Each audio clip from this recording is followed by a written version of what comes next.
हाय, welcome back. तो आज हम शुरू करने जा रहे हैं नया chapter which is function of one variable.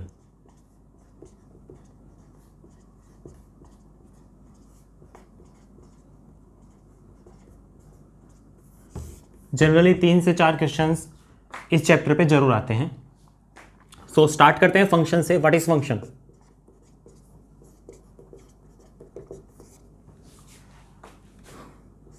If A and B are two subset of real number. भाई रियल नंबर के सेट के हमने कोई भी 2 सबसेट्स ले लिए। Okay, now a rule from A to B such that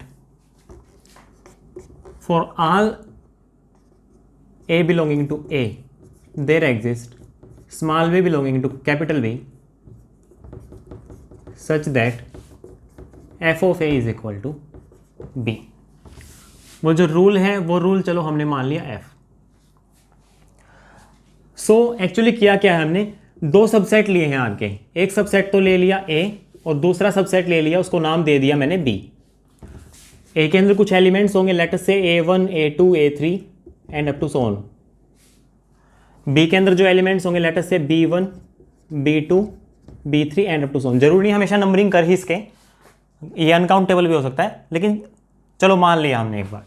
तो इसके हर एक एलिमेंट के लिए अगर इस साइड कोई ना कोई एलिमेंट जरूर मिल रहा है और इसके हर एक एलिमेंट के लिए इस साइड एक यूनिक ही मिले, दैट मीन्स इस A1 के लिए कोई ना कोई B1, B2, B3 कोई ना कोई जरूर हो कि A1 को मैं B के किसी ना किसी मेंबर में मैप करा सकूँ। ऐसे ही A2 के लिए, और हो सकता है कि A3 को भी उसी में मैप कराया गया हो जो जिसमें A2 को मैप कराया था, ऐसा भी पॉसिबल है। लेकिन A के हर एक मेंबर के लिए मुझे भी इस साइड कोई ना कोई मिलना चाहिए कि ऐसे असाइन कर दूँ। ये नहीं है कि इस साइड कोई खाली छूट जाएगा, ऐसा नहीं होगा कभी भी। A के हर एक एलिमेंट को किसी ना किसी में मैप जरूर कराया जाएगा। और हाँ, ऐसा भी नहीं हो सकता कि एक एलिमेंट को मैं दो मैप करा दूं। चलो इसको मान लिया B7 में मैप करा दिया, चलो मान लिया ये A9 था फॉर एग्जांपल, A9 को B7 में भी मैप करा दूं और B11 में भी मैप करा दूं। That is not possible. हर एक के लिए यूनिक होना चाहिए। इस साइड इसके एक के लिए इस साइड ज़्यादा नहीं हो सकते। हाँ, हो सकता है इस साइड ज़्यादा हो, इस साइड कम रह जाए। ओके, सो फंक्शन क्या है? एक तरह से रिलेशन ही है, बट ये वन मैनी नहीं हो सकता कभी भी। Many one obviously it is possible, it can be many one। तो हर एक ए के एलिमेंट के लिए बी का कोई ना कोई एलिमेंट हो और वो यूनिक हो। देयर एग्जिस्ट यूनिक का सिंबल है। Okay, so this was the definition of function. और ये जो ए होता है, इस ए को हम कहते हैं डोमेन, और ये कहलाता है कोडोमेन। और इस साइड जो एलिमेंट खाली छूट जाते हैं, ऐसा भी तो पॉसिबल है इस साइड कुछ ना कुछ एलिमेंट्स खाली रह गए हों, जैसे B17, B18 and up to so on. So हो सकता है इस साइड खाली रह जाए।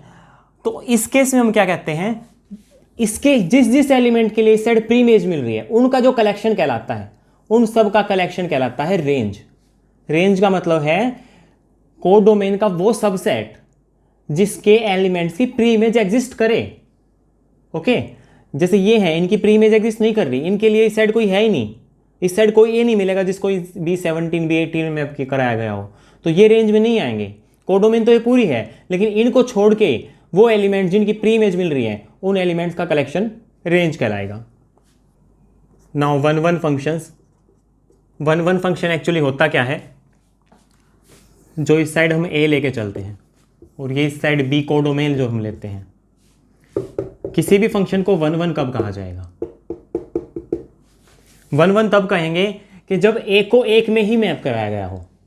देखो, इसको इस साइड तो मैप करा नहीं सकता, यूनिक इमेज होनी चाहिए। ऐसा तो हो सकता था ना, इसको भी इसमें मैप कराया जाए, तो इस केस में वन नहीं होगा। वन तब कहेंगे जब ए की एक ही इमेज हो। ऐसे हो सकता है इस साइड एक्स्ट्रा भी हो, ठीक है, बट ऐसा नहीं हो सकता कि इस साइड ज़्यादा एलिमेंट हो जाएं। भाई फॉर एग्जांपल ए के अंदर तो मैं ले लूँ A1, A2, A3, A4, A5, और बी में हम ले लें B1, B2, B3। तो क्या अब वन पॉसिबल है? देखना, इसको इसमें मैप कर देंगे, इसको इसमें, इसको इसमें। अब ये 2 एक्स्ट्रा बच गए। अब मजबूरी है इसको इनमें किसी ना किसी में मैप करना पड़ेगा, क्योंकि हर एक एलिमेंट की इमेज होनी चाहिए। तो इसको जैसे ही मैं इन तीनों में से किसी में मैप करूँगा तो 1 1 वाली कंडीशन सेटिस्फाई नहीं हो पाएगी, मैनी 1 हो जाएगा उस केस में ये। ठीक है, तो 1 1 के लिए ए के अंदर बी से या तो कम एलिमेंट हो या फिर बराबर भी हो जाए तो भी कोई दिक्कत नहीं है। तो अगर फंक्शन 1 1 है तो उसकी कंडीशन होगी ए की जो कार्डिनैलिटी है वो less than equal to B की कार्डिनैलिटी होगी। ओके, सो 1 1 फंक्शन की डेफिनेशन,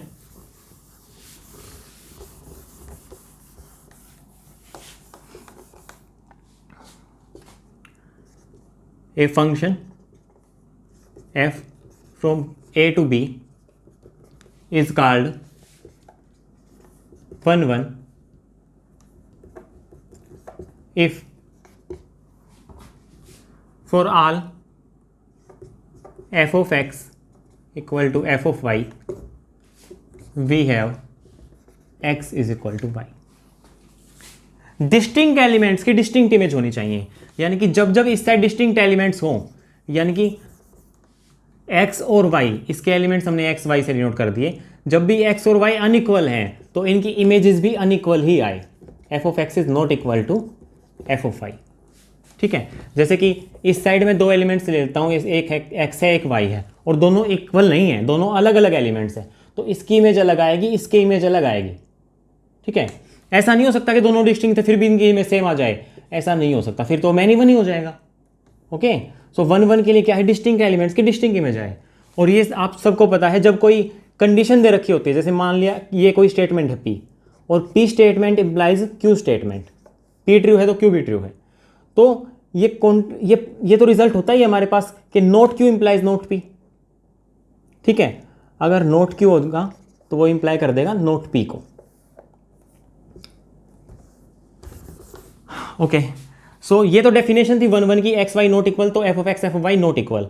तो इसका मतलब इसका नेगेशन क्या हो जाएगा, सॉरी नेगेशन नहीं, इससे हम क्या कह सकते हैं, note Q implies note P से, ये नोट इसके ऊपर जब मैं नोट लगाऊंगा यानी कि इक्वल हो जाएंगे, इम्प्लाइज नोट दिस का मतलब ये भी इक्वल हो जाएंगे, तो ये इक्वल है तो ये भी इक्वल है, तो f of x f of y equal है तो एक्स और वाई इक्वल होंगे। ऐसे चेक करते हैं हम 1 1, प्रूफ भी ऐसे ही करते हैं, f of x f of y लेके चलते हैं और एक्स और वाई को इक्वल दिखा देते हैं। On to function, on to function में क्या करेंगे देखना, ऑन टू फंक्शन कहता है कि बी का कोई भी एलिमेंट खाली नहीं रहना चाहिए। ऑन टू के अंदर क्या करते हैं, रेंज और कोडोमेन इक्वल हो जाता है, इस साइड कोई एक्स्ट्रा एलिमेंट नहीं बचता कि जिसकी प्री इमेज ना बने, हर एक एलिमेंट की प्री इमेज बननी चाहिए। तो जब हर एक एलिमेंट की प्री इमेज बनेगी तो जरा देखना,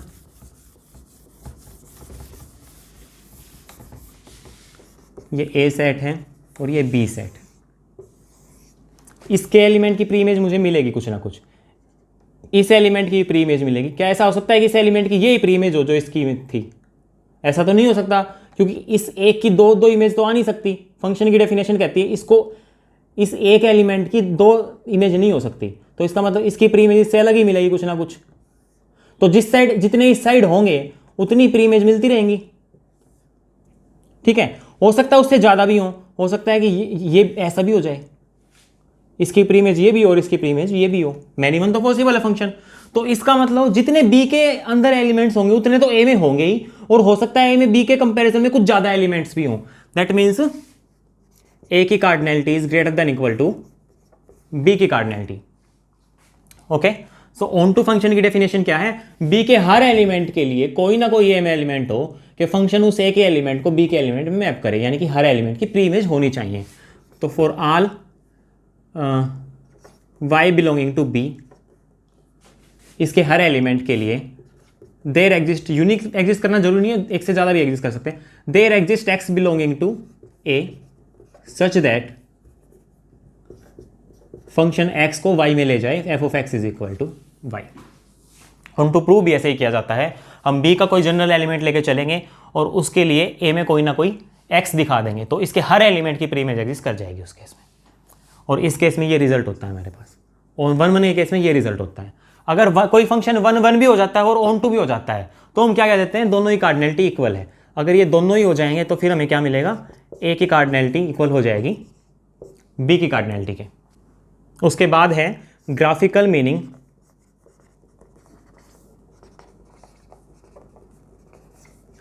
ऑफ फंक्शन।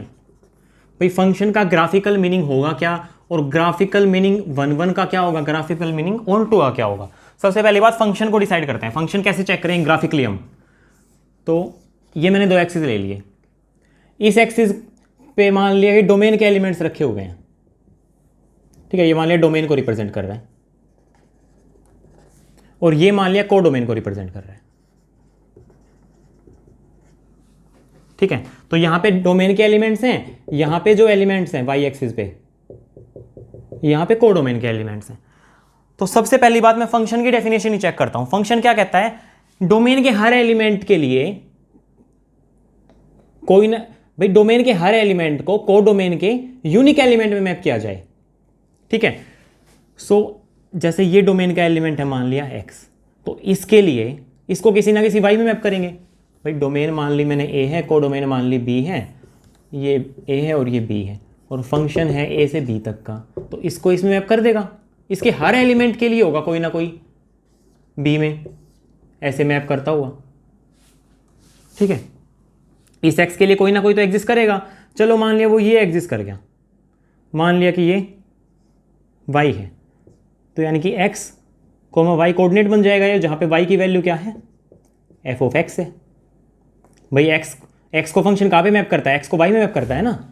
ये मान लिया x है और ये y है, x को y में मैप कर दिया, तो इस तरह से पॉइंट बन जाएगा। ऐसे पॉइंट्स बनते जाएंगे, तो पॉइंट क्या रिप्रेजेंट करेंगे, कर्व को बना देंगे, तो वो कर्व रिप्रेजेंट करेगी इस फंक्शन को। तो अब जरा देखना, इस x के लिए एक ही होना चाहिए, ऐसा भी तो हो सकता है ना, इस x के लिए एक y तो ये मिल गया, चलो y1 नाम दे दिया मैंने इसको। इस x के लिए एक और y, चलो हो सकता है यहाँ पे भी हो जाए कोई और x, y2, ऐसा भी हो सकता है। लेकिन उस केस में फिर वो फंक्शन नहीं बनेगा, क्योंकि एक x के लिए दो y एग्जिस्ट कर जाएंगे। इस x के लिए एक y1 भी हो गया, और इस x के लिए कोई और y2 भी हो जाएगा, तो एक के लिए दो नहीं हो सकते, ठीक है। तो इसका मतलब फंक्शन नहीं बनेगा। तो ग्राफिकली कैसे चेक करेंगे, हम कोई जो कर्व होती है ना, उस कर्व को चेक कर लेंगे। जैसे कि मान लिया ये कर्व थी, मान लिया ये कर्व रिप्रेजेंट कर रही है फंक्शन को, तो यहाँ पे ले लिया मैंने कोई भी x, तो इस x के लिए कोई ना कोई एक y होना चाहिए, लेकिन देखना यहाँ पे दो एग्जिस्ट कर रहे हैं। इस x के लिए ये भी हो गया और ये भी हो गया, 2 पॉइंट है ना कर्व पे। भाई इसका मतलब अगर मैं को डोमेन के पैरेलल कोई एक लाइन, स्ट्रेट लाइन खींच लूँ और डोमेन को कट करते हुए, इंटरसेक्ट करते हुए, तो वो कर्व को सिर्फ एक ही पॉइंट पे कट करनी चाहिए, ठीक है। एक से ज़्यादा पॉइंट पे कट ना करे, हो सकता है कट ना भी करे, जैसे देखो यहाँ पे कट नहीं कर रहा, लेकिन कट नहीं करेगा तो भी एक दिक्कत हो जाएगी। कट नहीं करेगा, देखना क्या दिक्कत होगी, कट नहीं करेगा, दैट मीन्स यहाँ से मैंने लाइन पास कराई और कर्व को कट कर ही नहीं रहा, तो इसका मतलब इस साइड तो कोई एलिमेंट था डोमेन का, लेकिन डोमेन के इस एलिमेंट के लिए मुझे को डोमेन का कोई एलिमेंट मिल ही नहीं रहा। यानी कि डोमेन में एक एलिमेंट तो है, लेकिन उसकी इमेज है ही नहीं कहीं पे। ऐसा भी नहीं हो सकता, फंक्शन में हर एलिमेंट की इमेज होनी चाहिए और हर एलिमेंट की यूनिक इमेज होनी चाहिए। यानी कि अगर को डोमेन के पैरेलल कोई लाइन हम खींचते हैं डोमेन को कट करते हुए, तो ना तो ऐसा हो कि वो कर्व को कट करे ही ना, तो भी प्रॉब्लम है, और अगर एक से ज़्यादा पॉइंट पे कट कर देगा तो भी प्रॉब्लम है। एक से ज़्यादा पॉइंट पे कट करेगा तो एक एलिमेंट की एक से ज़्यादा इमेजेस हो जाएंगी, अगर एक भी पॉइंट पे कट नहीं करेगा तो उस एलिमेंट की कोई इमेज ही नहीं होगी। तो फंक्शन के लिए तो हर एलिमेंट की यूनिक इमेज होनी चाहिए। दैट मीन्स जब हम को डोमेन के पैरेलल स्ट्रेट लाइन खींचे डोमेन को कट करते हुए, कर्व को एग्जैक्टली 1 पॉइंट पे इंटरसेक्ट करे, तो तुम कहेंगे फंक्शन है, नहीं तो फंक्शन नहीं है। इसको आप चाहो तो लिख भी सकते हो अपने नोट्स में।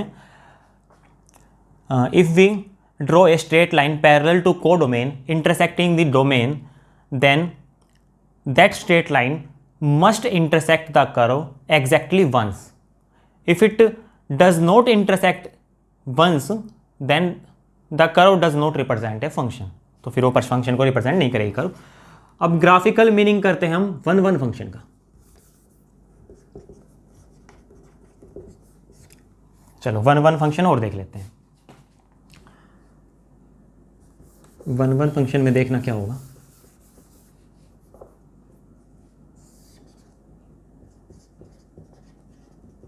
मान लिया फंक्शन तो है, अब 1 और ऑन टू चेक करना हमें। अब की बार हम क्या करते हैं, डोमेन के पैरेलल स्ट्रेट लाइन खींचते हैं। कोडोमेन को इंटरसेक्ट करते हुए। और जो कर्व है वो कर्व चलो मैंने मान लिया इस तरह से है, तो यानी कि इसके क्रॉसपोंडिंग एक पॉइंट होगा ये x, और इसके क्रॉसपोंडिंग भी कोई पॉइंट होगा, ये x1 हो गया ये x2 हो गया, ऑब्वियसली डिफरेंट हो गए, अलग अलग जगह पे हैं, लेकिन इनके लिए y की वैल्यू तो सेम है ना। ये क्या आएगा x1y, और ये क्या आएगा x2y। यानी कि यहाँ पे तो x1 था, यानी कि यहाँ पे x1 था और एक x2 था, लेकिन दोनों को मैप तो y में ही किया कराया गया है ना, ये तो सेम ही है y की वैल्यू तो ये ऐसे हो जाएगा फिर तो। That means many one function हो जाएगा, 1 1 नहीं होगा। तो इसका मतलब 1 1 होने के लिए क्या है, अगर चलो मान लिया एक से ज़्यादा भी हो सकता है कट कर जाए, फिर तो क्या है, ये 3 पॉइंट मिल जाएंगे मुझे x1 x2 x3, ये 3 की इमेज y हो जाएगी, तभी प्रॉब्लम है, तभी 1 1 नहीं हुआ। तो 1 1 के लिए क्या है, जब भी मैं स्ट्रेट लाइन खींचूं डोमेन के पैरेलल और को डोमेन को कट करते हुए, तो वो स्ट्रेट लाइन कर्व को, फंक्शन की कर्व को सिर्फ एक ही पॉइंट पे कट करे, या फिर कट ना भी करे तो भी कोई दिक्कत नहीं है, 1 1 तो फिर भी होगा। लेकिन अगर एक से ज्यादा पॉइंट पे कट कर रही है तो 1 1 नहीं है, ठीक है। तो ग्राफिकल मीनिंग में लिख सकते हो आप 1 1 में क्या लिखोगे, if we draw a straight line parallel to domain intersecting the codomain, then that straight line can intersect the curve of the function at most once, ठीक है, अगर 1 1 फंक्शन है तो। If it intersect the curve more than once, then the function is not 1 1, ठीक है। अब रही बात ऑन टू की, ऑन टू के केस में क्या करोगे, अब तक तो क्या था, ज्यादा से ज्यादा एक बार कट करे, एक बार भी ना कट करे तो भी क्या दिक्कत है, कोई दिक्कत नहीं है। अब मैं कह रहा हूं एक बार भी कट नहीं करेगी तो देखना क्या हो जाएगा, ये मैंने स्ट्रेट लाइन खींच दी हमने parallel to domain and intersecting codomain, तो इसका मतलब इस साइड तो कोई ना कोई y है, लेकिन y के लिए कोई x मिल ही नहीं रहा भाई। ये जो कर्व है, इस कर्व के ऊपर तो रखे हो ना पॉइंट, ये ऐसे ये तो रिप्रेजेंट कर रहा है फंक्शन को। तो यानी कि ये वाला जो था ये पॉइंट तो कोडोमेन का है, लेकिन कोडोमेन से पास करते हुए स्ट्रेट लाइन कहीं पे भी इंटरसेक्ट नहीं कर रही इसको, यानी कि इसके लिए कोई x है ही नहीं, यानी कि यहाँ पे तो y है लेकिन इस y के लिए कोई x है ही नहीं। That means on to function नहीं है। अगर ऑन टू है तो इसका मतलब पक्का कट करेगा, एक से ज़्यादा पे कट कर जाए कोई दिक्कत नहीं है हमें ऑन टू के केस में। भाई हो सकता है कि इसकी इमेज ये भी हो और इसकी इमेज ये भी हो, जैसे कि देखना यहाँ पे हो रहा था, ये y है, y की सॉरी इमेज नहीं प्री इमेज, y की प्री इमेज ये भी हो, y की प्री इमेज ये भी हो, ये भी हो, ऐसा हो सकता है ऑन टू के केस में, 1 1 में नहीं हो सकता भले ही। तो ऑन टू में हम क्या करेंगे, if a function is onto then every straight line passing through codomain and parallel to domain must intersect the curve at least once, ठीक है, must intersect the curve of the function at least once, तो हम कहेंगे function onto है। और 1 1 में क्या था, एट मोस्ट वंस था, तो इसका मतलब 1 1 और ऑन टू दोनों ही चेक करना है, तो हम सीधा क्या कह सकते हैं कि एग्जैक्टली वंस कट करे। तो if a function is 1 1 and onto, then every line passing through codomain and parallel to domain must intersect the curve of the function exactly once, 1 1 onto है तो। और जो function 1 1 on to होता है उस function के बारे में हम कह देते हैं कि इसका इनवर्स एग्जिस्ट कर गया, ठीक है। इनवर्स देखो 1 1 और ऑन टू जब हो जाते हैं ना, तो देखो 1 1 की कंडीशन क्या है, A cardinality less than equal to B cardinality, on to वाले में क्या था, B cardinality less than equal to A cardinality. अगर 1 1 ऑन टू हो गया तो क्या हो जाएगा, A cardinality is equal to B cardinality हो जाएगा। तो इसके हर एलिमेंट के लिए इस साइड इमेज है, और ऑन टू का मतलब इस साइड कोई खाली भी नहीं है, तो इसके हर एलिमेंट के लिए इस साइड भी इमेज हो जाएगी। 1 1 ऑन टू का केस हो गया तो फंक्शन का इनवर्स एग्जिस्ट कर जाएगा। ऐसा फंक्शन जरूर मिल जाएगा जो बी के हर एलिमेंट को एक एलिमेंट से भेज रहा है, ठीक है। अब हम करते हैं सम इंपॉर्टेंट फंक्शंस।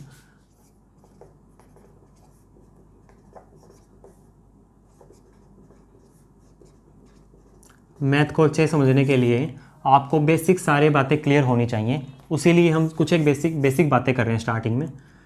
मैं x पावर n की बात करता हूँ सबसे पहले, जहाँ पे n कोई भी नेचुरल नंबर है। तो ज़रा देखना ये एक्चुअली बिहेव कैसे करता है। अगर x की वैल्यू -1 और 1 के बीच में होगी तो पावर इंक्रीज करने से क्या वैल्यू इंक्रीज होगी या डिक्रीज होगी। For example we know 2 is less than 4, that means 1/2 is greater than 1/4। और ये 1/4 एक्चुअली है क्या, 1/2 का स्क्वायर ही तो है। That means 1/2 is greater then 1/2 square. तो 1/2 क्या था, -1 और 1 के बीच का ही था ना। उसकी पावर जैसे ही मैंने इंक्रीज की तो 1/4 बन गया। दैट मीन्स वो छोटा हो गया।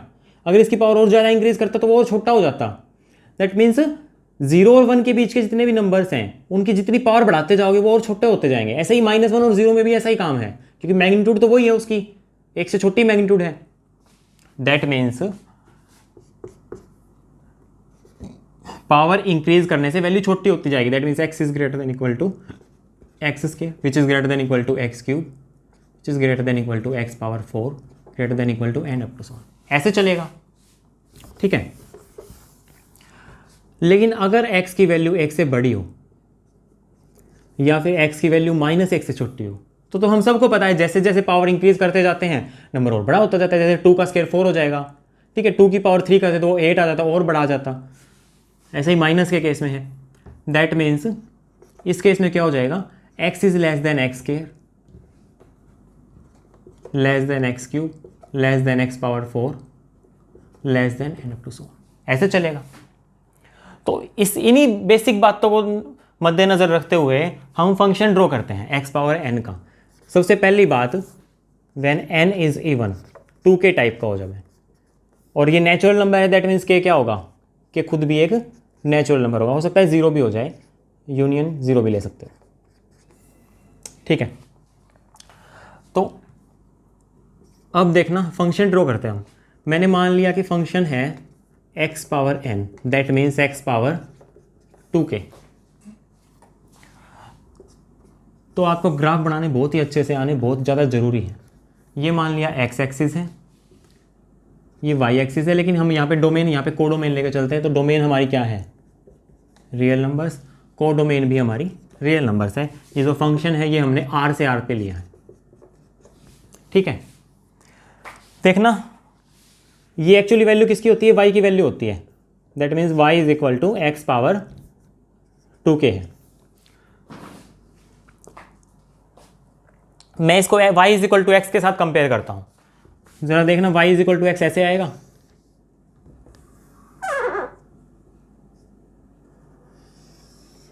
इस तरह से आएगा y is equal to x. X square कर दें, अगर y k की वैल्यू अगर मैं 1 पुट कर दूं तो y is equal to x square हो जाएगा, और x की वैल्यू 2 k की वैल्यू 2 पुट कर देंगे तो x की पावर 4 हो जाएगा। ओके, सो ये y is equal to x line हो गई। अब मैं एक्स स्क्वायर ड्रॉ करना चाहता हूँ, तो x जब 0 हो जाएगा तो y की वैल्यू 0 हो जाएगी। दैट मीन्स ये वाला पॉइंट, ठीक है। जब x को इन्फिनिटी अप्रोच कराएंगे तो इन्फिनिटी का स्क्वायर फिर से इन्फिनिटी, लेकिन उसके स्क्वायर से बढ़ेगा। यानी कि x की वैल्यू आप 2 पुट कर रहे हो, y 4 आ रहा है, इसको 3 पुट कर रहे हो, ये 9 आ रहा है। तो ये 2 इतना चलेगा, ये 4 इतना चल चुका होगा, ठीक है। 9 के केस में इतना चल चुका होगा, ये 3 चलेंगे, ये 9 चल चुका होगा इतना। और ये हमें पता है कि 0 और 1 के बीच में पावर इंक्रीज करने से वैल्यू डिक्रीज होती है। दैट मीन्स एक्स स्क्वायर कुछ ऐसे आएगा। देखो इन्फिनिटी को तो अप्रोच करेगा, एक्स इन्फिनिटी की तरफ जाएगा तो ये भी इन्फिनिटी की तरफ जाएगा, लेकिन ये वाला जो पॉइंट होगा ना ये 1 होगा। तो 0 और 1 के बीच में कैसा था, पावर इंक्रीज करने से वैल्यू डिक्रीज हो रही थी। तो देखना पावर इंक्रीज करने से वैल्यू डिक्रीज हो तो रही है। एक्स की वैल्यू चलो मान लिया यहाँ पे कुछ एक्स की वैल्यू इतनी है, तो वाई की वैल्यू इसके लिए इतनी आई, हालांकि y is equal to x के लिए वैल्यू इतनी थी, डिक्रीज होगी ना पहले कंपेरिजन में। ओके, लेकिन एक के बाद क्या होता है, पावर इंक्रीज करने से वैल्यू इंक्रीज होती जाती है। दैट मीन्स ये y is equal to x line के ऊपर आएगा ऐसे। और सेम ही कहानी नेगेटिव वाले केस में चलेगी। इवन फंक्शन है ये, और ये आपको याद रखना है, इवन फंक्शन जो है वाई एक्सिस के अबाउट सिमेट्रिक होता है। तो ये कुछ इस तरह से जाएगा ग्राफ इसका, ठीक है। अगर x पावर 4 का ग्राफ देखोगे आप, तो x पावर 4 का ग्राफ कैसे आएगा, वो बिल्कुल ऐसे ही चलेगा, ये नीचे से होके जाएगा ऐसे, लेकिन ऊपर जाने के बाद फिर ऊपर से होके जाएगा। क्यों? क्योंकि x पावर 4 जो है -1 और 1 के केस में तो क्या है, एक्स स्क्वायर से लेस देन इक्वल टू है, लेस देन है इसका मतलब नीचे आएगा ग्राफ। तो ये एक्स का था, ये एक्स स्क्वायर का था, उससे नीचे वाला किसका था, ये वाला एक्स पावर 4 का था। लेकिन अगर एक से बड़ी वैल्यू हो गई या फिर माइनस एक से छोटी होगी तो पावर 4 बड़ी हो जाएगी। बड़ी हो जाएगी मतलब इसका ग्राफ ऊपर आ जाएगा, तो एक्स स्क्वायर के ऊपर आ जाएगा। ये एक्स स्क्वायर था, ये एक्स पावर 4 है। बिल्कुल सेम कहानी यहाँ पे चलेगी। एक्स स्क्वायर, अब एक्स पावर 4 की बारी है। -1 चलो मान लिया, यहाँ से का -1, ये गया एक्स स्क्वायर, एक्स पावर 4 इससे नीचे हो जाएगा, लेकिन अगले वाले में इससे ऊपर हो जाएगा। ये थोड़े अप्रोक्सीमेशन सा है, ठीक है। ऐसे ऐसे चलेगा ग्राफ, थोड़ा अच्छा नहीं बना लेकिन होंगे ऐसे ही ग्राफ, ठीक है। अब हम बात करते हैं ओड के केस में, जब n की वैल्यू 2k + 1 हो, 2k -1 भी ले सकते हो आप, 2k -1 हो। अगर x n की वैल्यू n की वैल्यू 2k -1 होगी तो यहाँ पे k की वैल्यू कहाँ से शुरू करनी पड़ेगी, 1 से शुरू करनी पड़ेगी। +1 के केस में k की वैल्यू आप 0 से भी स्टार्ट कर सकते हो। तो चलो मैं 2k -1 ही ले लेता हूँ, ताकि k की वैल्यू नेचुरल नंबर से ले इसको यूनियन 0 ना करना पड़े, ठीक है। तो इसका ग्राफ और ड्रॉ कर लेते हैं। ओके, अब हमारे पास फंक्शन क्या हो जाएगा, f(x) is from R to R, real number से रियल नंबर तक ही है, लेकिन f(x) की वैल्यू है x पावर 2k -1, और जो कि y है, y = x पावर 2k -1, ठीक है। चलो इसको ड्रॉ करते हैं।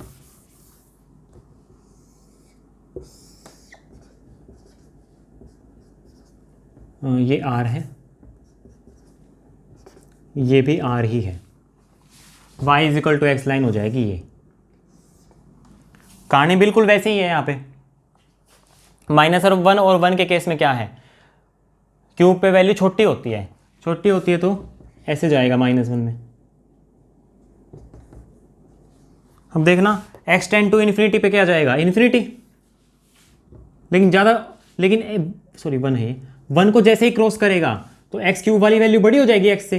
तो ये x है, ये x³ का ग्राफ मैं ड्रॉ कर रहा हूँ, तो ये बड़ी हो जाएगी फिर। लेकिन अब की बार तो पहले तो देखो क्या था, x टेंड टू -इन्फिनिटी पे +इन्फिनिटी था, तो इसलिए ग्राफ ऐसे बन रहा था। ऐसे क्यों बन रहा था, x टेंड टू इन्फिनिटी पे भी infinity, x tend to -infinity पे भी इन्फिनिटी। लेकिन अब की बार इन्फिनिटी पे तो इन्फिनिटी चला गया, लेकिन -इन्फिनिटी जैसे ही कराओगे तो ओड पावर है, नेगेटिव की ओड पावर नेगेटिव हो जाती है, दैट मीन्स -इन्फिनिटी जाएगा -इन्फिनिटी पे, लेकिन ज़्यादा तेज़ी से बढ़ेगा, ठीक है। -1 और 0 के बीच में था तब तो वैल्यू छोटी रहेगी x से, ऐसे छोटी है ना मैग्नीट्यूड में तो, लेकिन उसके बाद वैल्यू क्या हो जाएगी, बड़ी हो जाएगी। दैट मीन्स ऐसे जाएगा कुछ, यानी कि x तो सिर्फ इतना चलना पड़ा, इसके क्रॉसपोंडिंग पॉइंट यहाँ से मिलेगा, तो x तो इतना चलना पड़ा, लेकिन y की वैल्यू इतनी बड़ी आ गई, ठीक है। x³ x से बड़ा आ जाएगा यहाँ पे। तो ये y = x लाइन थी, ये x³ वाला है, ये x वाला है। ऐसे ही अगर आप x पावर 5 का ड्रॉ करोगे तो x पावर 5 का कुछ ऐसे मिलेगा, इससे थोड़ा नीचे होके जाएगा यहाँ से तो, लेकिन इस वाले से ऊपर होके जाएगा। ऐसे ही ये यहाँ से होके जाएगा ऐसे, ठीक है। तो ओड पावर्स के ग्राफ ऐसे होते हैं। इसको 1 1 1 2 भी चेक कर सकते हो। देखना कोई भी स्ट्रेट लाइन चेक, 1 1 2 कैसे चेक करते थे, डोमेन के पैरेलल को डोमेन को कट करते हुए। तो कोई भी लाइन आप अगर खींचोगे तो वो करो को एग्जैक्टली वंस कट करेगी, क्योंकि एक करो को तो एक ही बार कट करेगी ना। अब ग्राफ अगर आप x³ की बात कर रहे हो तो ये वाला लेके चल पड़ो, x पावर 5 की बात कर रहे हो ये वाला लेके चल पड़ो। जैसे x³ का ग्राफ ऐसे बना है, ये x और y एक्सिस है, तो अब कोई भी लाइन कट करा दो डोमेन के पैरेलल को डोमेन से पास करते हुए, एग्जैक्टली 1 से तो कट करेगी ना वो। तो इसका मतलब एग्जैक्टली 1 से, इसका मतलब ये फंक्शन 1 1 और 1 2 दोनों है, ठीक है। 1 1 के लिए तो क्या होना चाहिए, ज़्यादा से ज़्यादा एक बार कट करे, 1 2 के लिए कम से कम एक बार कट करे, तो ये तो एग्जैक्टली 1 कट करेगी ना कोई भी स्ट्रेट लाइन ऐसे, तो 1 1 2 दोनों हो जाएगा। लेकिन जो हमने पहले ड्रॉ किए थे ना ये इवन वाले ग्राफ, यहाँ पे ना 1 1 है ना 1 2 है। देखो ग्राफ कैसे आया था, ऐसा ग्राफ बना था पैराबोला टाइप का, ये था x² का या x4 का या x की इवन पावर का कुछ है, इस टाइप इस शेप का बनता है। तो यहाँ पे आप देख लो, ये लाइन में ड्रॉ कर देता हूँ, देखो ये डोमेन थी, ये को डोमेन थी, डोमेन के पैरेलल मैंने ड्रॉ की, तो कर्व को कहीं पे भी टच कट नहीं कर रही, यानी कि ऑन टू नहीं है। ऑन टू क्यों नहीं है? क्योंकि इन सब की प्री इमेज है ही नहीं भाई। आर से आर पे लेके चले हो आप, ठीक है, इसमें तो नेगेटिव नंबर्स भी होंगे, और ये नेगेटिव नंबर -2 ले लिया, -2 की प्री इमेज क्या है? कोई है ही नहीं। -2 के लिए इस साइड कोई है कि इसकी वैल्यू -2 आ जाए? नहीं आ सकती, क्यों? बिकॉज दिस इज इवन, ठीक है। सो इसका मतलब ऑन टू नहीं है, और 1 1 भी नहीं है, क्योंकि जब ऐसे में ड्रॉ करूंगा कोई लाइन, ठीक है, तो ये एक से ज़्यादा पॉइंट पे कट करेगी। इसका मतलब यहाँ पे भी कोई x होगा, यहाँ पे भी कोई x होगा, या x1 मान लिया, x2 मान लिया, लेकिन इनकी प्री इमेज तो सॉरी इनकी इमेज तो एक ही होगी ना, ये y। That means man even हो जाएगा फंक्शन। और ये हमें पता भी है कि x2 कुछ और नहीं है, माइनस का x1 होगा, ठीक है। x1 और -x1 दोनों का स्केयर तो x1 का स्केयर ही आना है ना, तो फंक्शन 1 1 भी नहीं हो पाएगा इस केस में। अब हम बात करते हैं फंक्शन के इन्वर्स के बारे में। फंक्शन के इन्वर्स का ग्राफ आप कैसे ड्रॉ कर सकते हो? अगर आपको फंक्शन का ग्राफ पता है तो ग्राफ ऑफ एफ इन्वर्स। सबसे पहली बात तो ग्राफ के बारे में आपको पता होगा, ग्राफ होता क्या है। ग्राफ जो टर्म है वो यूज़ की जाती है फंक्शंस के लिए, और जो टर्म कर्व होती है, कर्व यूज़ की जाती है रिलेशंस के लिए। कर्व का जरूर नहीं है वो फंक्शन हो, कर्व तो देखो ये भी हो जाएगी x² + y² = 1, तो ये तो ऐसे हो जाएगा ना, एक सर्कल बन जाएगा। तो यहाँ पे तो आप ऐसे ड्रॉ करना लाइन, एक से ज़्यादा पे कट कर गया, दैट मीन्स फंक्शन नहीं है। ऐसे चेक करेंगे तो 1 1 और 2 की तो बात की है, जब ये फंक्शन ही नहीं है तो ऐसे, लेकिन ये कर्व जरूर है, ठीक है। तो इसकी कर्व जरूर बनाई जा सकती है। सो जो कर्व जो टर्म है वो तो किसको रिप्रेजेंट करती है? किसी एक रिलेशन को रिप्रेजेंट करती है। रिलेशन कर्व के लिए हमें क्या चाहिए? Any relation between any number of dependent and independent variables. लेकिन ग्राफ के लिए क्या होना चाहिए? ग्राफ के लिए एग्जैक्टली फंक्शन ही होना चाहिए हमारे पास, ठीक है। तो चलो फंक्शन का इनवर्स का ग्राफ कैसे ड्रॉ करेंगे जरा देखना।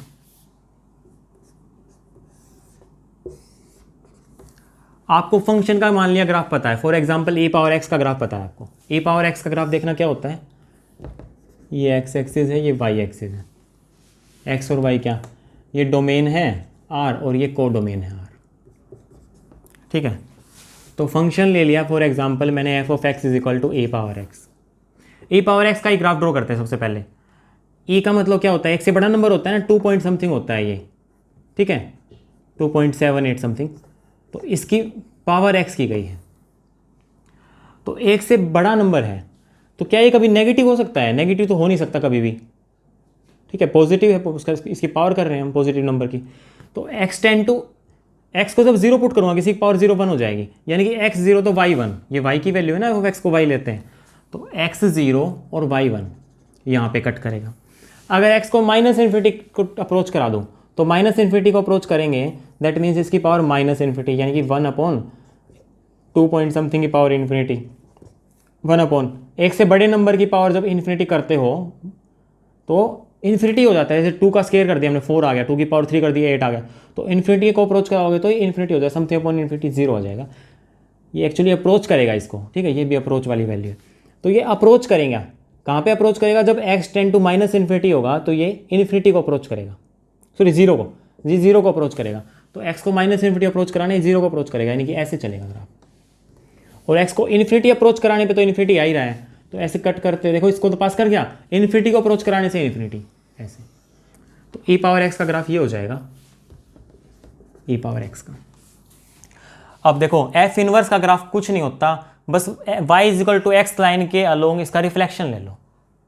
फंक्शन का अगर हमें ग्राफ पता है तो फंक्शन के इनवर्स का ग्राफ कैसे निकालेंगे?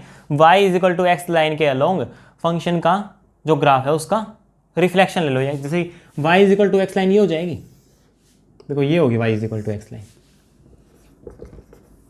ये मान लो कि यहाँ पे मिरर रखा हुआ है और उसकी इमेज यहाँ पे आ गई, तो ये कैसे हो जाएगा? ये इस तरह से हो जाएगा, दैट मीन्स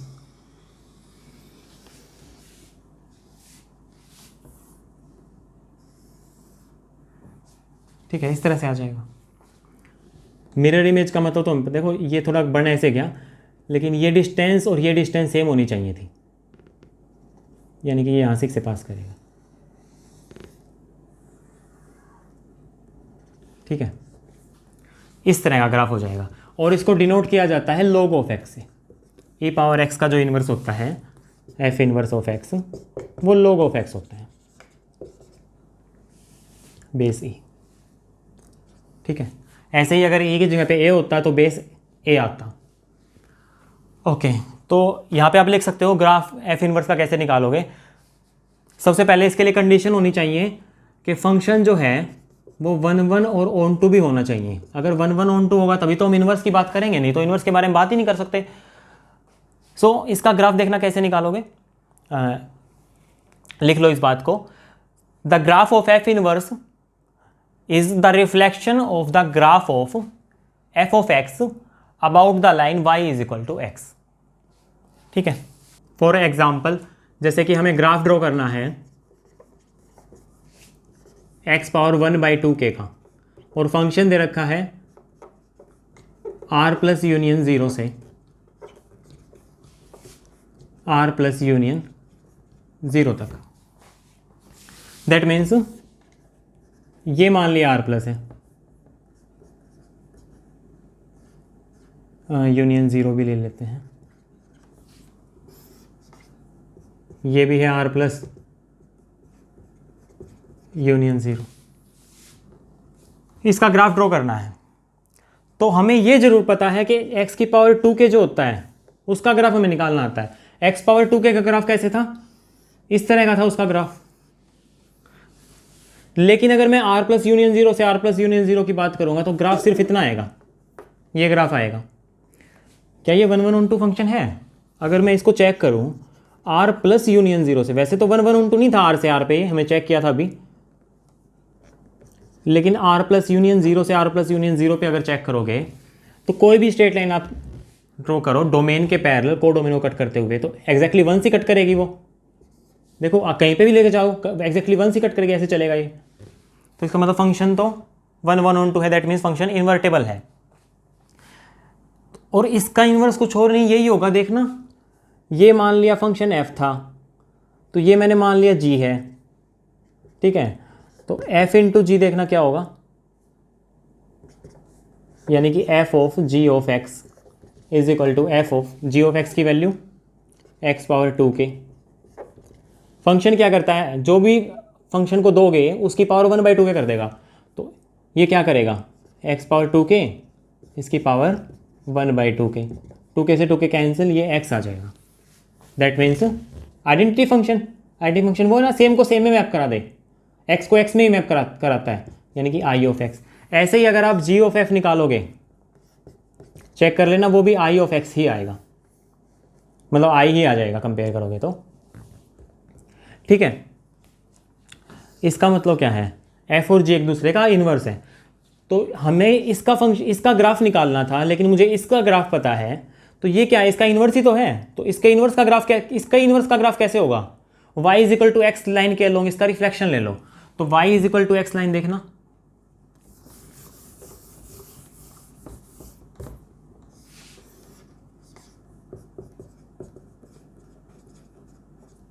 ये थी y is equal to x line. ये ग्राफ किसका था, x पावर 2k का। तो x पावर 1/2 का ग्राफ क्या होगा, इसका रिफ्लेक्शन हो जाएगा। यहाँ पे मिरर रखेंगे तो ये वाला उठ के यहाँ पे आ जाएगा, ये उठ के यहाँ पे आ जाएगा, यानी ग्राफ कुछ ऐसा हो जाएगा। ये ग्राफ हो जाएगा x पावर 1/2k का। सिमिलरली अब आपको निकालना है graph of x power 1/2k minus 1 का। तो ये आपके लिए है होमवर्क। इसका ग्राफ आप बिल्कुल वैसे ही निकालोगे, ये इन्वर्स फंक्शन बनेगा x पावर 2k माइनस 1 का। ठीक है, x पावर 2k माइनस 1 का ग्राफ कैसे था, वो ग्राफ कुछ इस तरह से गया था। तो और y is equal to x line ये ऐसे थी, y is equal to x line ऐसे जा रही थी। ठीक है, तो इसका इन्वर्स देखो ऐसे बनेगा कुछ,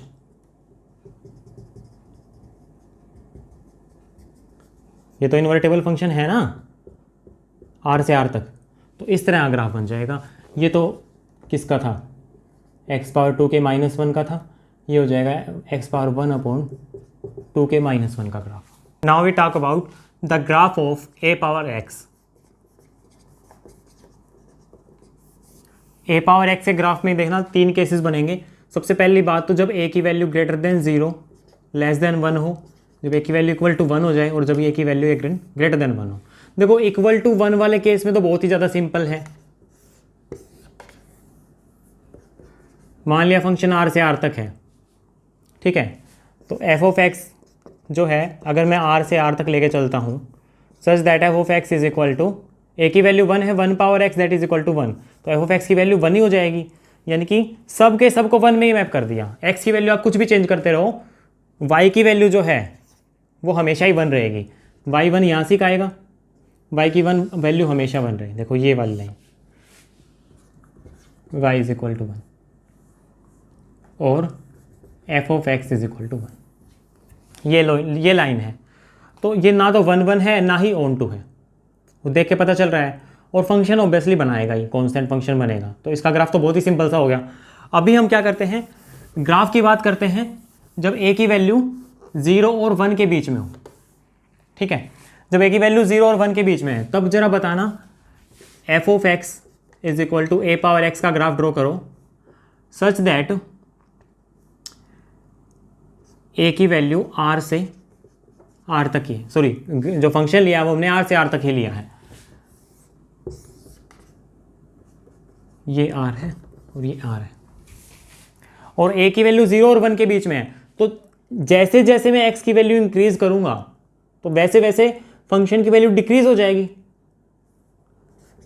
F of x is equal to a power x है, एक्स की वैल्यू जैसे जैसे बढ़ाओगे, ये क्या है ए 0 और 1 के बीच में है, तो 0 और 1 के बीच का जो नंबर है, एक से छोटा नंबर है, उसकी पावर इंक्रीज करते जाओगे, वैल्यू और छोटी होती जाएगी। हम कर चुके पहले ही। That means x tend to infinity पे 0 को अप्रोच करेगा, तो एक्स टेंड टू इन्फिनिटी पे 0 को अप्रोच करेगा।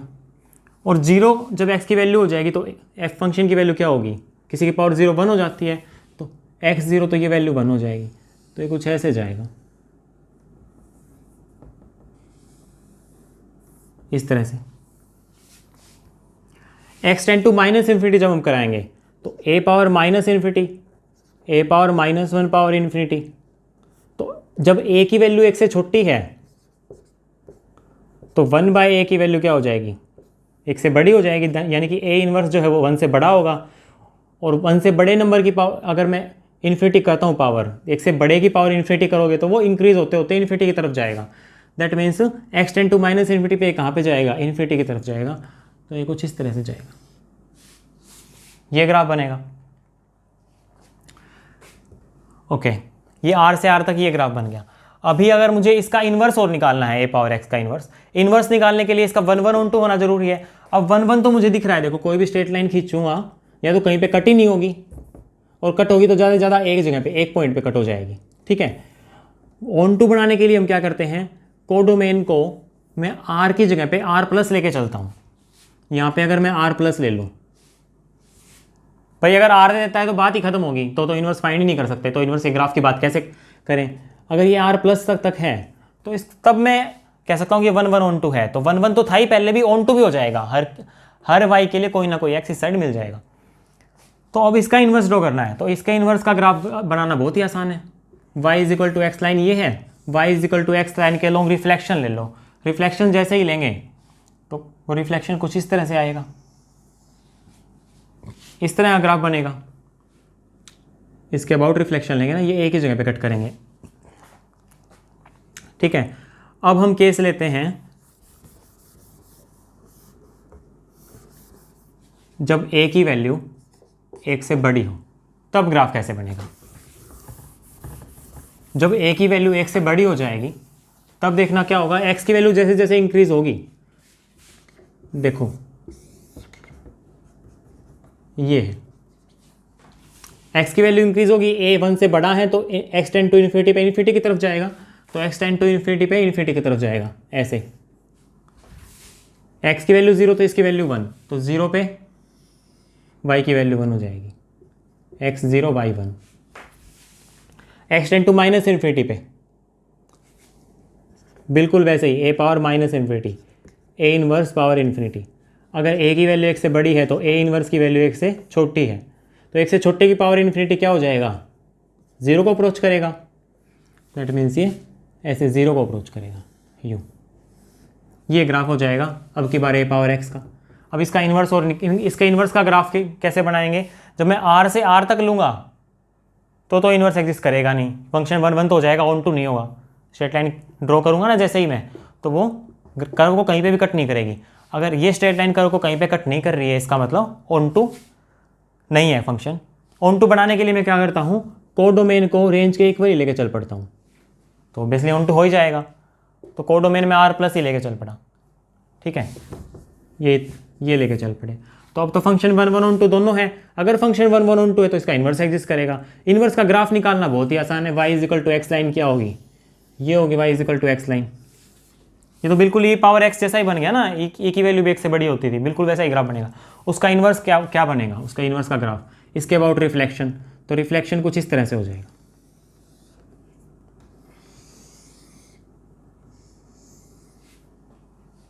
इस तरह से हो जाएगा रिफ्लेक्शन। और ये बात ध्यान रखना, जो इन्वर्स होगा एफ इन्वर्स ऑफ एक्स, उसको हम डिनोट करते हैं log of A x. Log of x है, बेस ए है यहाँ पे। और इन्वर्स में क्या होता है, ये इंटरचेंज हो जाती है।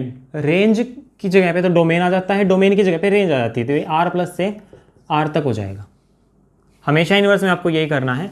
इन्वर्स तभी एग्जिस्ट करेगा जब फंक्शन 1 1 ऑन टू होगा। 1 1 ऑन टू का मतलब क्या है? 1 1 तो आपको पता है, ऑन टू के केस में क्या होगा, रेंज और कोडोमेन इक्वल हो जाएंगी।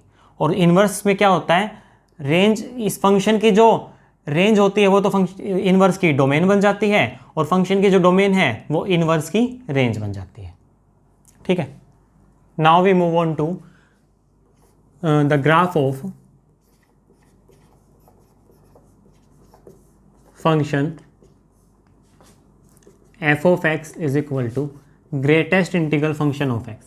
इसको हम इस तरह से भी डिनोट करते हैं, एक्स का ग्रेटेस्ट इंटीजर फंक्शन का मतलब क्या है देखना, बड़े से बड़ा इंटीजर लेकिन एक्स से बड़ा नहीं होना चाहिए।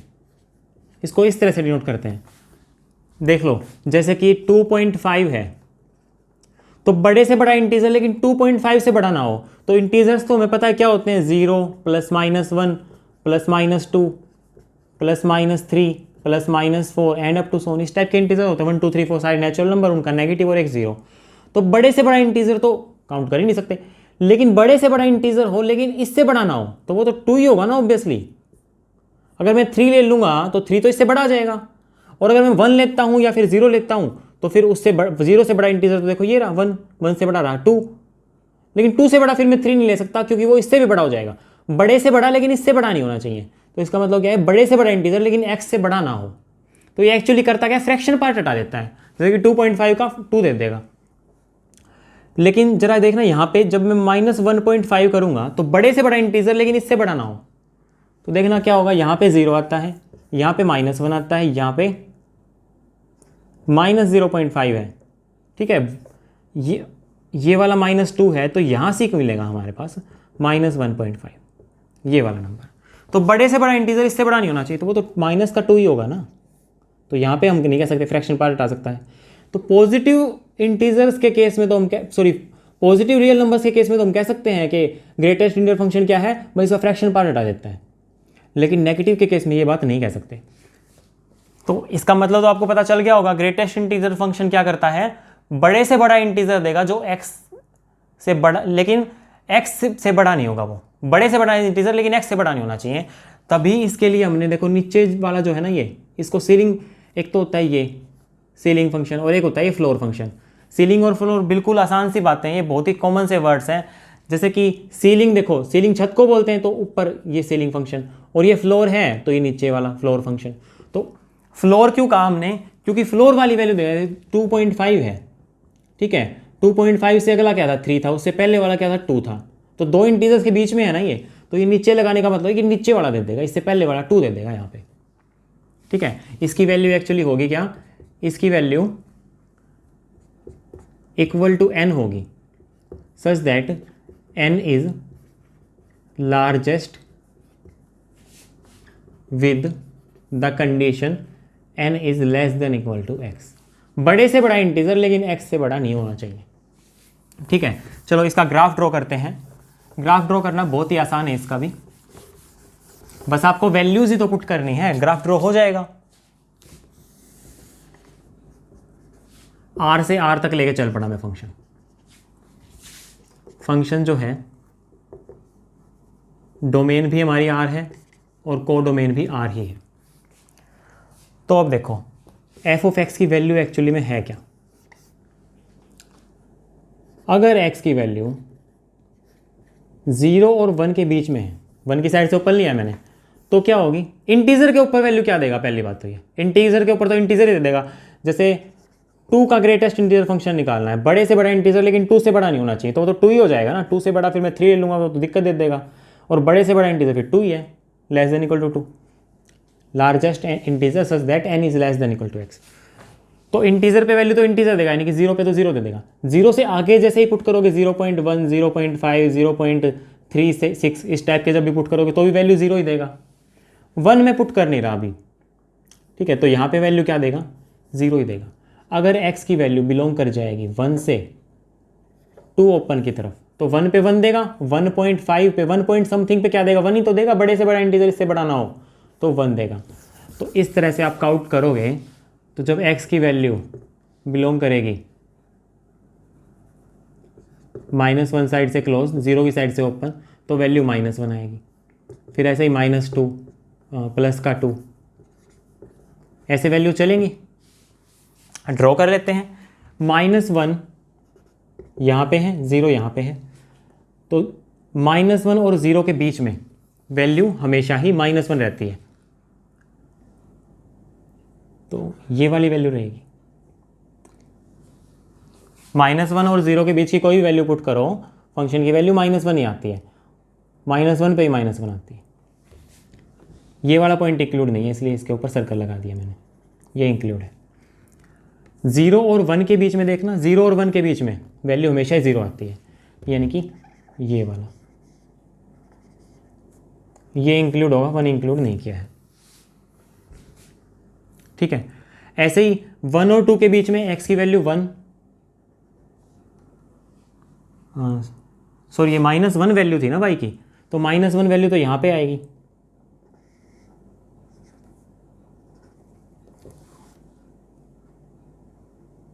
ओके। 1 और 2 के बीच में वैल्यू 1 रहती है, तो y की वैल्यू 1 यहाँ से होगी, दैट मीन्स y की वैल्यू 1 रहती है। ये इंक्लूड है, ये वाला इंक्लूड नहीं, ठीक है। ऐसे ही अगर 2 और 3 के जो बीच में वैल्यू होगी वो इस तरह से आ जाएगी, ठीक है। इससे पहले वाला ग्राफ इस तरह से मिलेगा, तो ये ग्राफ हो जाएगा ग्रेटेस्ट इंटीग्रल फंक्शन का। फंक्शन तो ये ऑब्वियसली है, आप कोई भी ऐसे वर्टिकल लाइन ड्रॉ करोगे वो एग्जैक्टली 1 पॉइंट पे कट कर रही है, ठीक है। इस पे जो कट कराओगे 2 पॉइंट पे कट नहीं करा सकते, ये वाला पॉइंट इंक्लूड होगा, ये वाला इंक्लूड नहीं होगा, ओके। तो फंक्शन तो है, लेकिन क्या ये 1 ऑन टू फंक्शन है, ऑन टू तो है ही नहीं, देखना ये वाली स्ट्रेट लाइंस, इनकी प्री इमेज है ही नहीं, ये कहीं पे कट नहीं कर रही, इन पॉइंट्स की प्री इमेज नहीं है ना। मतलब हमारी जो रेंज आ रही है, रेंज तो क्या है, सारी की सारी रेंज ऑफ एफ जो आई है वो इंटीजर्स आई है। अगर मैं ये कहूँ कि 0.2 की प्री इमेज निकालो, 0.2 की प्री इमेज है ही नहीं, इंटीजर्स है रेंज, तो इसकी तो प्री इमेज एग्जिस्ट ही नहीं करेगी, तो it means function onto नहीं है। क्या फंक्शन 1 है, 1 भी ऑब्वियसली नहीं है, 0 के ऊपर भी 0 दे रहा है, 0.1 के ऊपर भी 0 दे रहा है, 1/2 के ऊपर भी वैल्यू 0 दे रहा है, मैनी वन फंक्शन है। तो मैनी वन देखो ऐसे चेक कर लो ना, ये वाला बहुत सारे पॉइंटों पे कट कर गया है, तो और ये कहीं पे भी कट नहीं की, कहीं पे कट नहीं की, इसका मतलब ऑन टू नहीं है। बहुत सारे पॉइंट्स पे कट कर गया ये, दैट मीन्स 1 भी नहीं है। तो ग्राफिकली चेक करना आपको अच्छे से आता है, फंक्शन ना 1 होगा ना ऑन टू होगा, तो इसके इन्वर्स के बारे में बात कर ही नहीं सकते, रेंज ये हो जाएगी। अगर आप जब भी चाहो ना तो फंक्शन को रिस्ट्रिक्ट कर सकते हो उसकी डोमेन से उसकी रेंज तक, रेंज हमारी z है, z तक। अगर मैं यहाँ पे रेंज और कोडोमेन इक्वल ही लेके चल पड़ा, रेंज भी इसकी z ही है और कोडोमेन भी z ही लेके चल पड़ा, यानी कि रेंज और कोडोमेन मैंने इक्वल ले ली, दैट मीन्स फंक्शन क्या हो जाएगा, ऑन टू हो जाएगा। तो r से z तक अगर कोई ऑन टू फंक्शन आपको किसी एग्जाम्पल में यूज़ करना हो तो आप ये वाला फंक्शन बड़े आराम से यूज़ कर सकते हो, greatest integral function of x।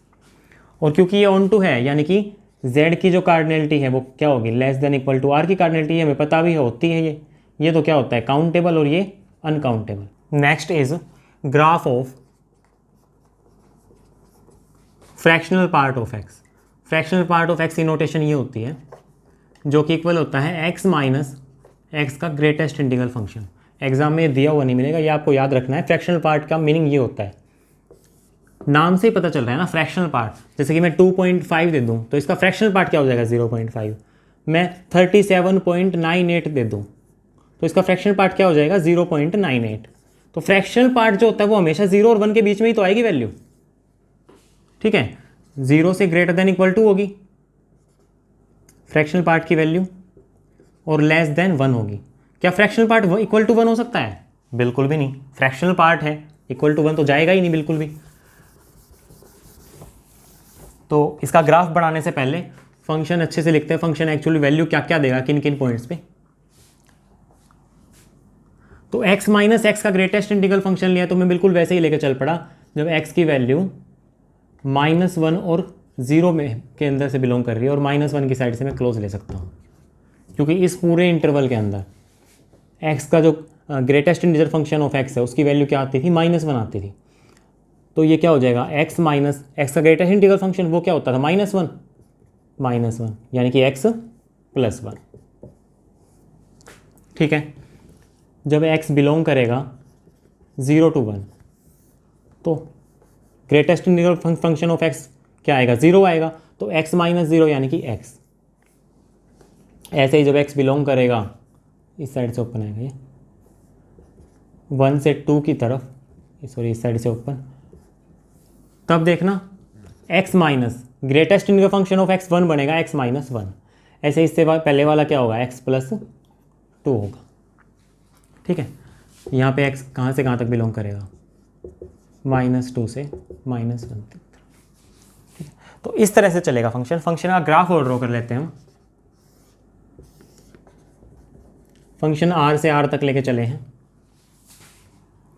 तो ये क्या है देखना y = mx + cy टाइप की नहीं है, स्ट्रेट लाइन्स ही तो ये सारी की सारी।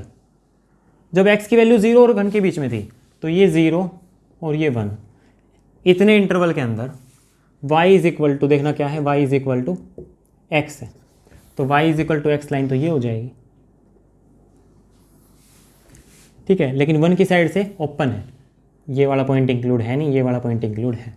अब हम वैल्यू लेते हैं x की 1 से 2 के बीच में, ये 0 और 1 के बीच में तो वैल्यू निकाल ली हमने। अब 1 और 2 के बीच में निकालते हैं। 1 और 2 के बीच में y की वैल्यू क्या है देखना y = x - 1 है, ओके। सो x और y के लिए मैं टेबल बना लेता कोरस्पोंडिंगली। ये मुझे पता है स्ट्रेट लाइन को ही रिप्रेजेंट कर रहा है और x की वैल्यू भी आप 1 और 2 के बीच में ही पुट कर सकते हो। तो x की वैल्यू जब 1 पुट करोगे तो y की वैल्यू 0 आ जाएगी, जब x की वैल्यू 2 पुट करोगे तो y की वैल्यू 1 आ जाएगी। तो पॉइंट्स क्या बने 1, 0 x1 y0 ये वाला पॉइंट, फिर है x2 और y1 ये वाला पॉइंट। तो ये ऐसे बन जाएगा ग्राफ। और यहाँ पे देखना 1 इंक्लूड है 2 इंक्लूड नहीं है, ये वाला पॉइंट इंक्लूड होगा ये वाला इंक्लूड नहीं होगा। ऐसे ही आप ड्रॉ करते जाओगे तो ये इस तरह से बनते रहेंगे।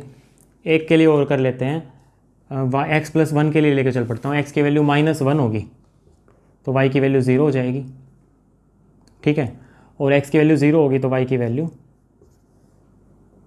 1 हो जाएगी, इसकी वैल्यू 0 y की वैल्यू 1 बिल्कुल।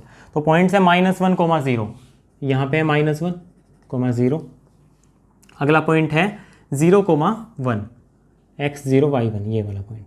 तो ये ऐसे, और इंक्लूड कौन सा है -1 वाला इंक्लूड है, ये वाला एक्सक्लूड है। यानी कि ऐसे ही ग्राफ बनता जाएगा, ऐसे लाइन आ जाएंगी, इससे अगली वाली भी कुछ ऐसे मिलेगी, ठीक है। ये फंक्शन का ग्राफ हो जाएगा। और ग्राफ जरा देखना फंक्शन 1, 1 ऑन टू है क्या?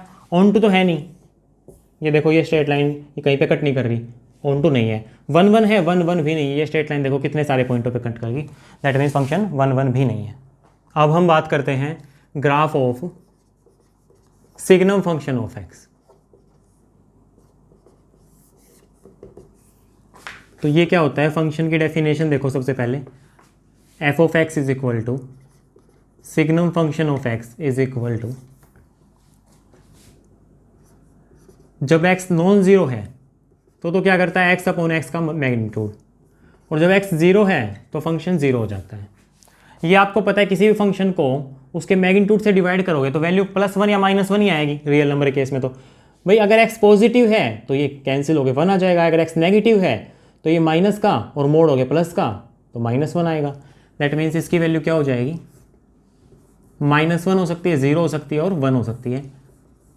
ये तो क्या है, 0 पे तो 0 था ही, जब x की वैल्यू ग्रेटर देन 0 है तो x मोड और x इक्वल हो जाएंगे, कैंसिल होकर 1 आ जाएगा। अगर x की वैल्यू लेस देन 0 है, नेगेटिव है, तो कैंसिल हो जाएंगे लेकिन माइनस साइन के साथ, ये नेगेटिव है और ये पॉजिटिव है। ठीक है, तो ये फंक्शन है, इसको ड्रॉ कर लो। देखो बहुत ही आसान है,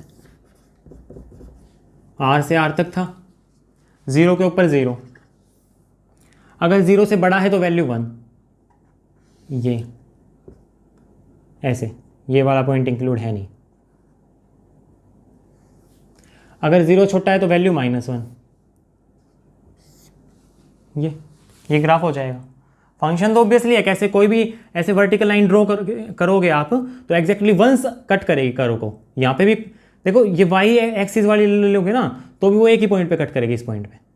लेकिन अगर मैं 1 1 ऑन 2 चेक करना चाहूँ तो देखना, ये कहीं पे भी कट नहीं करी, कर्व तो ये थी, तो कहीं पे कट नहीं करी, ये ऑन 2 तो है नहीं, और 1 1 है, ऑब्वियसली नॉट 1 1। देखना ये वाली लाइन ड्रॉ करता हूँ मैं, कितने सारे पॉइंटों पे कट करेगी, इन सारे पॉइंटों पे कट करेगी। दैट मीन्स 1 1 भी नहीं है, फंक्शन ना ही 1 1 होगा ना ऑन 2 होगा, तो इन्वर्स की बात नहीं कर सकते हम।